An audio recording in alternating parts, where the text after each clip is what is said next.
Quero convidá-los então para abrir sua Bíblia em 1 Tessalonicenses. Nós temos feito uma série de estudos expositivos nesta carta escrita pelo apóstolo Paulo. 1 Tessalonicenses, capítulo 2, do verso 13 ao verso 16.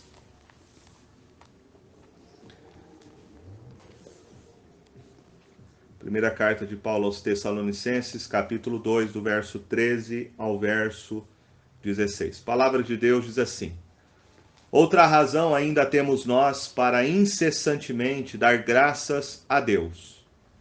É que, tendo vós recebido a palavra que de nós ouvistes, que é de Deus, acolhestes não como palavra de homens, e sim como em verdade é a palavra de Deus, a qual com efeito está operando eficazmente em vós, os que credes. Tanto é assim, irmãos, que vos tornastes imitadores das igrejas de Deus existentes na Judéia em Cristo Jesus. Porque também padecestes da parte dos vossos patrícios as mesmas coisas que eles, por sua vez, sofreram dos judeus, os quais não somente mataram o Senhor Jesus e os profetas, como também nos perseguiram, e não agradam a Deus, e são adversários de todos os homens, a ponto de nos impedirem de falar aos gentios, para que estes sejam salvos, a fim de irem enchendo sempre a medida de seus pecados. A ira, porém, sobreveio contra eles definitivamente. Nós temos aqui o apóstolo Paulo falando sobre a alegria e a tristeza. Ele fala sobre a alegria, a bem-aventurança do povo de Deus que foi alcançado pelo evangelho do Senhor Jesus e destinado a uma vida de bem-aventurança e felicidade. E ao mesmo tempo ele fala do povo do mundo, aqueles que foram destinados à perdição e à tristeza eterna. Paulo nos mostra nesses versos que o evangelho ele divide, ele separa. Há um contraste aqui muito claro nesses versos, onde Paulo mostra de um lado a igreja, composta por aqueles que se arrependeram e creram em Jesus como seu Salvador, e de outro lado nós temos os incrédulos, aqueles que rejeitam a Cristo Jesus e não se arrependem, mas permanecem em sua rebeldia contra a palavra de Deus. Então nós temos aqui dois povos, um povo salvo e um povo não salvo. Paulo faz este contraste, que é o foco dele nesses versos.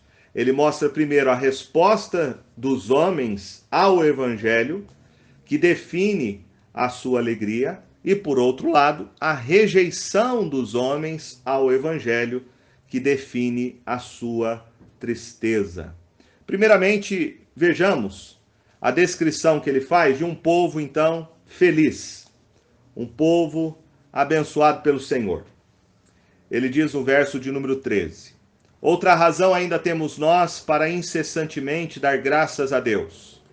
É que, tendo vós recebido a palavra que de nós ouvistes, que é de Deus, acolhestes não como palavra de homens, e sim como em verdade a palavra de Deus, a qual com efeito está operando eficazmente em vós os que credes. Tanto é assim, irmãos, que vos tornastes imitadores das igrejas de Deus, existentes na Judéia em Cristo Jesus, porque também padecestes da parte dos vossos patrícios as mesmas coisas que eles, por sua vez, sofreram dos judeus. A primeira coisa que Paulo lembra com gratidão ao Senhor, e por isso ele dava sempre graças a Deus, é de se lembrar da sua presença. A presença dele, a presença de Silas e de Timóteo quando estiveram na cidade de Tessalônica. Ali eles estiveram pregando o evangelho, chamando homens e mulheres ao arrependimento e à fé no Senhor Jesus, e houve uma grande conversão de pessoas. Você vai encontrar o relato missionário de Paulo lá em Atos dos Apóstolos, no capítulo de número 17. Esta segunda viagem missionária de Paulo, lá em Atos 17, verso 2 e 3, que diz assim: Paulo, segundo o seu costume, foi procurá-los, e por 3 sábados arrazoou com eles acerca da Escritura, expondo e demonstrando ter sido necessário que o Cristo padecesse e ressurgisse dentre os mortos. E este dizia: Ele é o Cristo Jesus, que eu vos anuncio. Expondo e demonstrando ter alguns deles, verso 4, foram persuadidos e unidos a Paulo e Silas, bem como numerosa multidão de gregos piedosos e muitas distintas mulheres. Então nós temos aqui o apóstolo Paulo pregando o evangelho e o Senhor derrama abundante graça sobre aqueles corações. Acontece uma conversão de muitas pessoas que reconhecem a partir da escritura do Velho Testamento que Jesus era o Messias, o único Salvador. Mas não foi tão fácil. O texto nos fala que houve também uma resistência, que houve também uma perseguição. E logo em seguida o texto nos fala no verso de número 5, que os judeus, movidos de inveja, trouxeram alguns homens maus dentre a malandragem, ajuntando a turba, alvoroçar a cidade e assaltar a casa de Jason, procuravam trazê-los para o meio do povo. Logo em seguida, o texto fala, no verso de número 7, todos estes procedem contra os decretos de César, afirmando ser Jesus outro rei. Tanto a multidão como as autoridades ficaram agitadas ao ouvir estas palavras. Contudo, soltaram Jason e os mais após terem recebido deles a fiança estipulada. E logo durante a noite os irmãos enviaram Paulo e Silas para Bereia. Então, houve uma forte resistência na cidade dos judeus. O texto fala que eles foram movidos de inveja e conseguiram assediar alguns homens maus dentre a malandragem, né? Certamente alguns homens provavelmente criminosos, que se juntaram a eles para criar esse tumulto na cidade, acusando tanto a Paulo, Silas e Timóteo de que eles estavam indo contra os decretos de César, dizendo que havia um outro rei que não era César, mas o Senhor Jesus.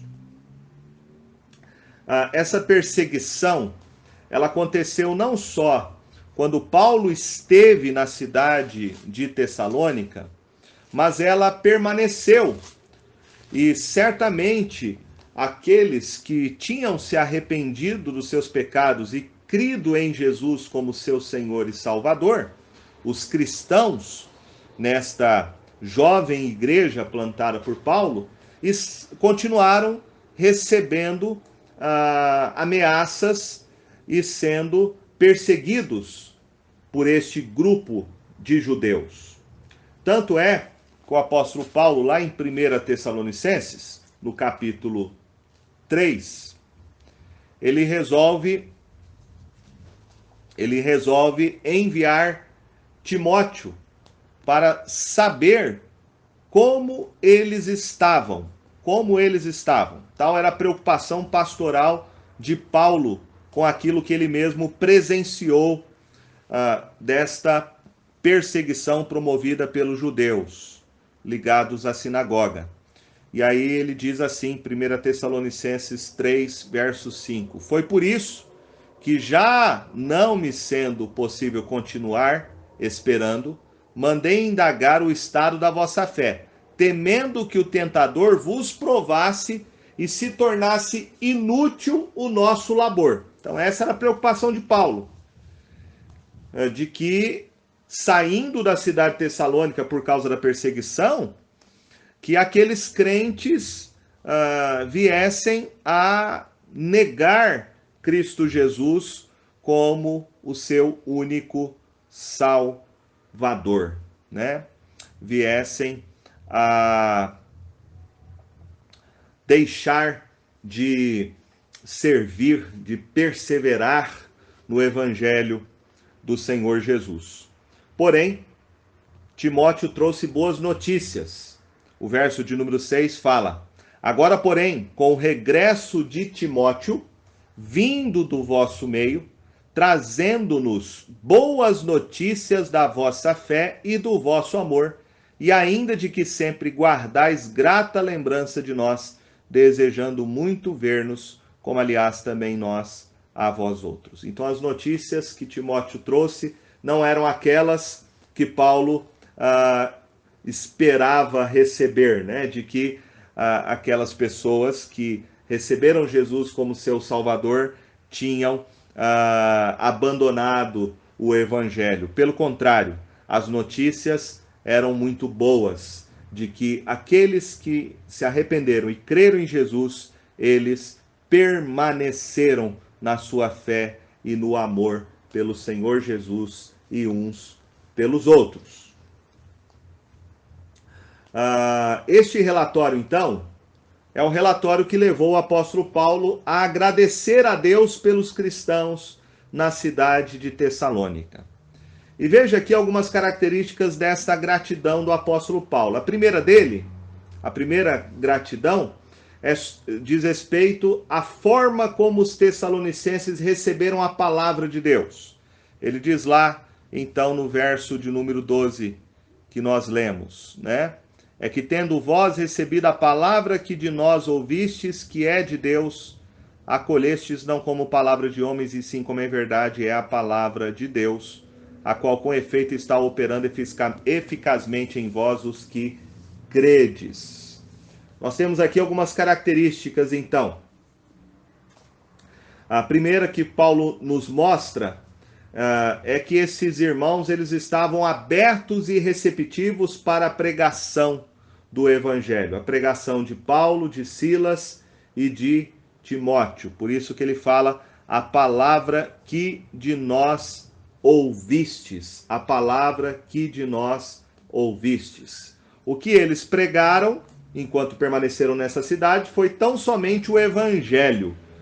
Isso não foi criado pelo apóstolo Paulo, nem por Timóteo e nem por Silas. Eles pregaram tão somente o Evangelho. E na carta mesmo, Paulo vai fazer referência a isso no capítulo 2, no verso de número 2, quando ele fala: para vos anunciar o Evangelho de Deus. No verso de número 8 também ele usa a mesma expressão, quando ele fala do Evangelho de Deus. No verso 9 também ele fala: vos proclamamos o Evangelho de Deus, né? Quais são as características, então, deste Evangelho que o apóstolo Paulo pregou enquanto esteve na cidade de Tessalônica? Primeiro, Paulo fala da superioridade da palavra do Evangelho em relação à palavra humana que os tessalonicenses estavam acostumados a ouvir. Por isso ele diz que eles acolheram a palavra que eles ouviram do apóstolo Paulo, Silas e Timóteo, não como palavra de homens, e sim como em verdade é a palavra de Deus. A primeira coisa que Paulo aqui destaca é a superioridade, meus irmãos, do Evangelho em relação a qualquer tipo de filosofia, a qualquer tipo de doutrina, a qualquer sabedoria humana. O Evangelho é, de fato, o grande a grande sabedoria de Deus que envergonha os homens e que torna a sabedoria humana em insensatez e revela o poder de Deus através do Evangelho, da morte e da ressurreição do Senhor Jesus. Da morte e da ressurreição do Senhor Jesus. Paulo deixa muito claro que o Evangelho não é uma palavra de homens. Não é uma palavra de homens. O Evangelho é aquilo que Deus revelou a nós. Deus revelou a nós. É aquilo que Deus fez por nós através de Cristo Jesus, pela sua morte e ressurreição. E o apóstolo Paulo mostra que este evangelho, sendo pregado, que é palavra de Deus e não de homens, é o que pode transformar o coração daquele que se arrepende e crê em Cristo Jesus. Por isso ele diz, logo em seguida, a qual, falando a respeito da palavra de Deus, com efeito está operando eficazmente em vós os que credes. Os que credes, né? Então Paulo está dizendo que a palavra de Deus, ela transforma o coração quando alguém se arrepende e crê no Senhor Jesus. Esta é a única maneira que Deus ordenou para que o homem possa experimentar o poder do evangelho na sua vida. Quando ele fala que esta palavra realiza o seu próprio trabalho, Paulo está falando que o evangelho tem poder para salvar, o evangelho tem poder para santificar, o evangelho tem poder para libertar, para aperfeiçoar, o evangelho tem poder para aconselhar, o evangelho tem poder para edificar, o evangelho tem poder para dar esperança. Esperança. Ou seja, a sabedoria humana, com a sua filosofia, os seus preceitos, não tem poder de produzir nenhum tipo desses resultados. Somente quando nós pregamos o Evangelho do Senhor Jesus. Neste ponto, nós podemos, então, entender que o Evangelho precisa ser pregado, meus irmãos, com total fidelidade por nós.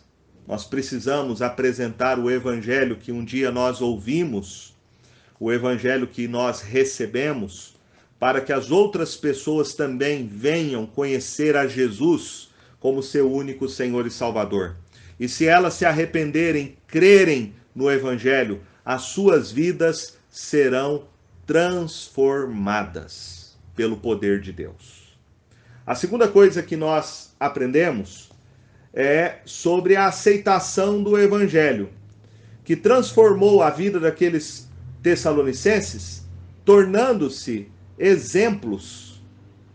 E isso Paulo vai dizer no verso de número 14.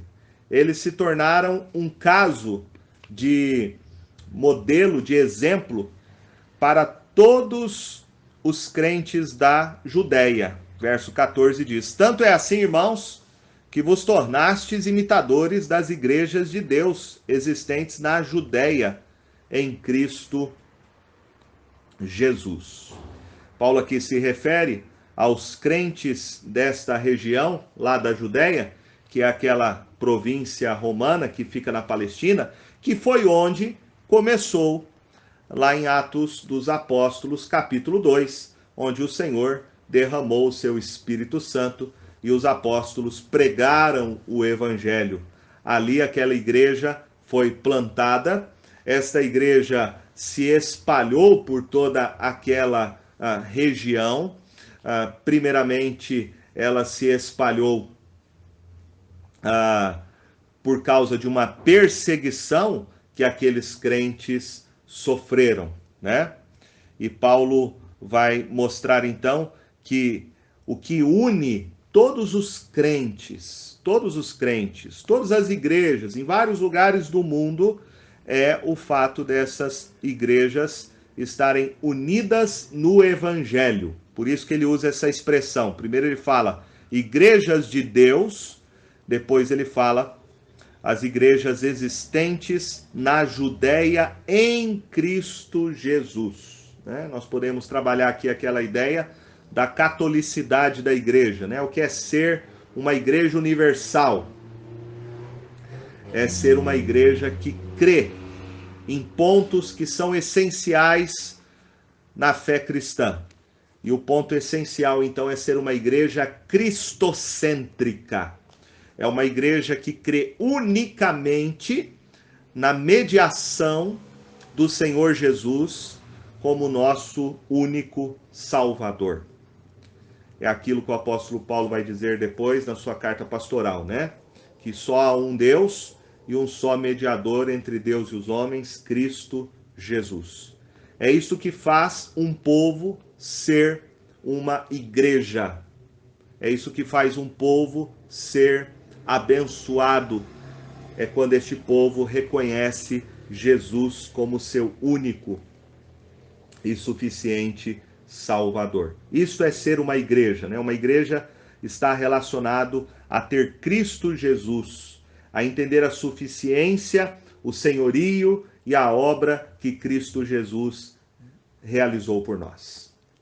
Paulo então vai falar dessa perseverança desta igreja, que se tornou então uma igreja irmã da igreja da Judéia, uma igreja que inspirou os irmãos da Judéia, porque eles sofreram as mesmas coisas. Paulo fala sobre isso logo em seguida. Porque também padecestes da parte dos vossos patrícios as mesmas coisas que eles, por sua vez, sofreram dos judeus. Né? Os crentes da Judéia, eles sofreram a mesma perseguição que os crentes de Tessalonicenses agora estavam experimentando. Quando olhamos lá para Atos dos Apóstolos, vamos ver que essa perseguição promovida pelos judeus começou com a morte de Estevão, onde Paulo, inclusive, foi aquele que liderou essa perseguição, e depois ela se agrava com o assassinato de um dos apóstolos, que era Tiago, promovido lá por Herodes, e com a ameaça de prisão de Pedro, que você vai encontrar lá em Atos capítulo 12, do verso 1 ao 4. Então os cristãos da Judéia foram perseguidos pelo seu próprio povo, pelos judeus. E o mesmo estava acontecendo com os crentes na cidade de Tessalônica. Eles também estavam sendo perseguidos pelos judeus, né? Pelos judeus em sua própria cidade. E aqui nós aprendemos então qual é a evidência de uma genuína experiência espiritual. Qual é a evidência de uma conversão genuína? É o que Paulo diz aí no verso de número 14, né? É você sofrer pelo testemunho de Cristo Jesus e permanecer no Evangelho. É o que ele disse lá no capítulo 1, no verso de número 6, quando ele disse lá: com efeito, vos tornastes imitadores nossos e do Senhor, tendo recebido a palavra, posto que em meio de muita tribulação, com alegria do Espírito Santo. Então, a alegria de sofrer, a alegria de testemunhar, a alegria de você permanecer firme em Cristo Jesus, mesmo sendo perseguido pelos homens. Segundo Paulo, a perseguição, ela revela se nós de fato experimentamos uma genuína conversão a Cristo Jesus, né? Paulo não está dizendo aqui que a perseguição transforma alguém em genuíno crente, não é isso que ele está dizendo. mas que a perseguição, ela revela se nós de fato nos convertemos a Cristo Jesus como nosso Senhor e Salvador. Então a perseguição serve para purificar a nossa fé e fortalecer a nossa perseverança em Cristo Jesus. Paulo diz que este povo era um povo feliz. Era um povo feliz. Era um povo abençoado. Porque eles receberam a palavra pregada como palavra de Deus, eles experimentaram o poder transformador que somente o evangelho pode produzir, eles se tornaram modelo de sofrimento em perseverança no evangelho, demonstrando alegria, e para isso, então, portanto, Paulo diz que essas eram evidências de uma igreja autêntica, de um povo feliz e abençoado. Agora ele vai falar sobre a rejeição ao evangelho. E ele vai mostrar para nós, então, um outro tipo de povo. Um povo triste, né? E ele vai dizer, então, a respeito disso no verso 15, quando ele diz: os quais não somente mataram o Senhor Jesus e os profetas, como também nos perseguiram e não agradam a Deus e são adversários de todos os homens. Paulo se refere aqui aos judeus incrédulos, e eles são a antítese dos crentes verdadeiros na cidade de Tessalônica. Paulo está falando aqui a respeito, então, daqueles homens judeus que perseguiam os cristãos, Paulo nos dá 3 razões porque esses judeus incrédulos, eles são um povo triste, né? Que não tem a bênção de Deus. Primeiro, por causa da rejeição ao evangelho. Eles falam, os quais não somente mataram o Senhor Jesus e os profetas, como também nos perseguiram e não agradam a Deus. Eles mataram o Senhor Jesus, né?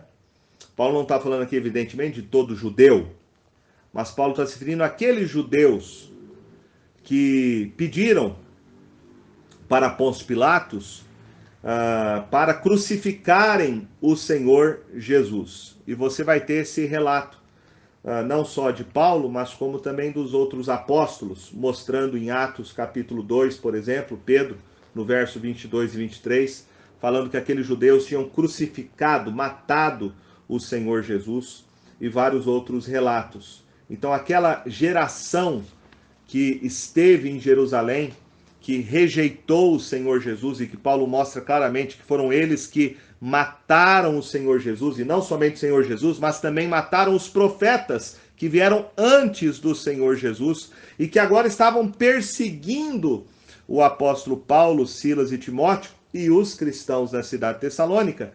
Este povo não agrada a Deus.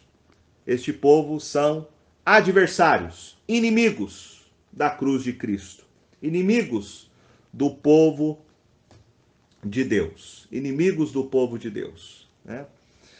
Nós temos que dizer sobre isso que o apóstolo Paulo, ele tinha uma profunda tristeza no coração dele em ver esta perseguição que era causada pelo povo judeu, que deveriam, na verdade, ter crido em Jesus como seu Salvador. É aquilo que lá no Evangelho de João, você vai encontrar no capítulo 1 do Evangelho de João, quando João diz assim, no capítulo 1, verso 11, veio para o que era seu e os seus não o receberam. João aqui está se referindo ao povo judeu, né? E Paulo sentia muita tristeza em seu coração em ver que o povo judeu não cria que Jesus era o Messias. Ele faz referência dessa tristeza dele lá em Romanos capítulo 9. Ele diz assim lá em Romanos 9, verso 1 em diante, ele fala assim, digo a verdade em Cristo, não minto, testemunhando comigo no Espírito Santo a minha própria consciência, tenho grande tristeza e incessante dor no coração, porque eu mesmo desejaria ser anátema, separado de Cristo, por amor de meus irmãos, meus compatriotas, segundo a carne. São israelitas, pertence-lhes a adoção e também a glória, as alianças, a legislação, o culto e as promessas. Deles são os patriarcas, também deles descende o Cristo, segundo a carne, o qual é sobre todos, Deus bendito para todos sempre. Amém. Veja que Paulo tinha uma profunda tristeza, ele fala, grande tristeza. Eu tenho uma incessante dor no coração, porque eles são os meus compatriotas, né, segundo a carne, mas eles não creem que o Messias é Jesus. Essa era a grande tristeza de Paulo, né? Que apesar deles terem tido tantos privilégios, eles haviam rejeitado Jesus como o seu Salvador, E não somente haviam rejeitado, como eles estavam criando obstáculos, né? Sendo adversários do Evangelho. Eles estavam criando dificuldades para a pregação do Evangelho. Como Paulo diz aí, no verso de número 16. Olha aí. Ele fala, a ponto de nos impedirem de falar aos gentios, para que estes sejam salvos, a fim de ir enchendo sempre a medida de seus pecados. A ira, porém, sobreveio contra eles definitivamente. Então, o povo judeu, não todos, evidentemente, mas muitos judeus criaram dificuldade à pregação do evangelho, tinham hostilidade por causa do seu preconceito racial. Você vai ver esse preconceito racial deles com os gentios, quando, por exemplo, lá em Atos capítulo 15, a igreja tem que se reunir em concílio para decidir o que vai fazer com os gentios, que agora estavam sendo alcançados pela graça de Deus. E há um grande debate ali feito, e interessante a palavra de Pedro, lá neste concílio, em Jerusalém, aquela discussão se os gentios deveriam ser circuncidados segundo a lei de Moisés ou não. E aí Pedro diz assim no capítulo 15, no verso de número 7 e 8. Ele diz assim, havendo grande debate, Pedro tomou a palavra e lhe disse, irmãos, vós sabeis que desde há muito Deus me escolheu dentre vós, para que por meu intermédio ouvissem os gentios a palavra do evangelho e crescem. Ora, Deus que conhece os corações, lhes deu testemunho, concedendo o Espírito Santo a eles, como também a nós nos concedera. E não estabeleceu distinção alguma entre nós e eles, purificando-lhes pela fé o coração. Então, nessa palavra aqui desse concílio, Pedro mostra, né, que Deus não tem preferência por um povo. Deus não faz distinção alguma, Pedro fala, entre nós que somos judeus e eles que não são judeus, são gentios. Mostrando, meus irmãos, então, essa forte resistência que os judeus sempre tiveram em relação aos cristãos. E essa resistência só é removida quando de fato o judeu vem a entender que nós somos salvos não pelas nossas obras da lei, mas somos salvos pela fé em Cristo Jesus. Aí é neste momento que a venda é tirada dos seus corações e eles passam a entender que Deus nunca teve um povo distinto, né? Deus nunca teve um povo preferido. Deus nunca escolheu alguém por causa da sua raça. Mas o povo que Deus tem é o povo dentre os povos, é de toda tribo, é de toda língua, é de toda nação. Este é o povo de Deus, e não uma raça que Deus tenha escolhido. Paulo vai então mostrar que esses que se opõem ao evangelho e criam dificuldades para a pregação do evangelho por causa do seu preconceito. Paulo usa aí a expressão bem interessante. Paulo diz que eles vão receber a punição e o sofrimento por causa disso. Ele fala assim, no verso 16 lá de Tessalonicenses capítulo 2, a ponto de nos impedirem de falar aos gentios para que estes sejam salvos, a fim de ir enchendo sempre a medida de seus pecados. A fim de irem enchendo sempre a medida de seus pecados, né?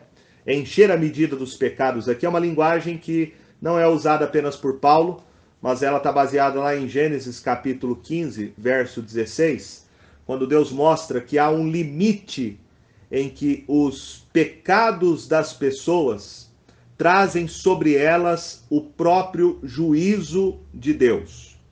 O que Paulo está dizendo é que Deus ele é tolerante com o pecado, mas que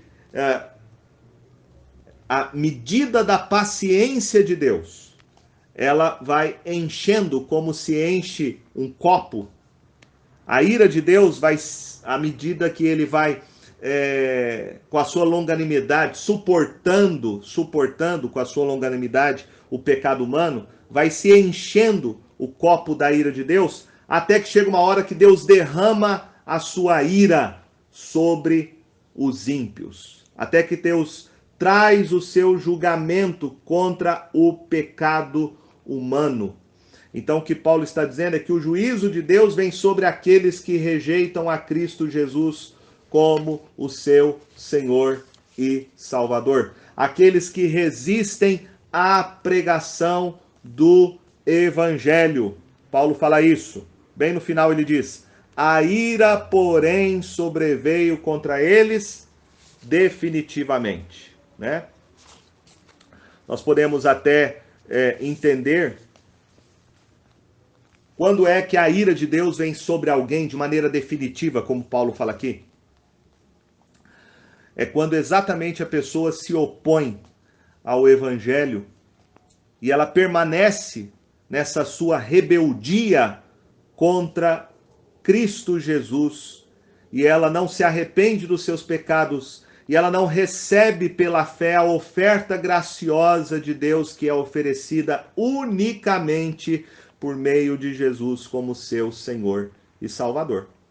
Este é o julgamento de Deus para aquele que rejeita o Evangelho. Lá em João capítulo 3, nós já estamos terminando com a nossa exposição. João 3, diz assim o texto lá. João 3, verso 19.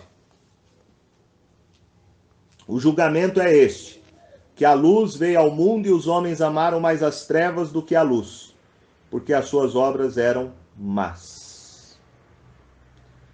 No verso 18 também diz, quem nele crê não é julgado, o que não crê já está julgado, porquanto não crê no nome do unigênito Filho de Deus. Né?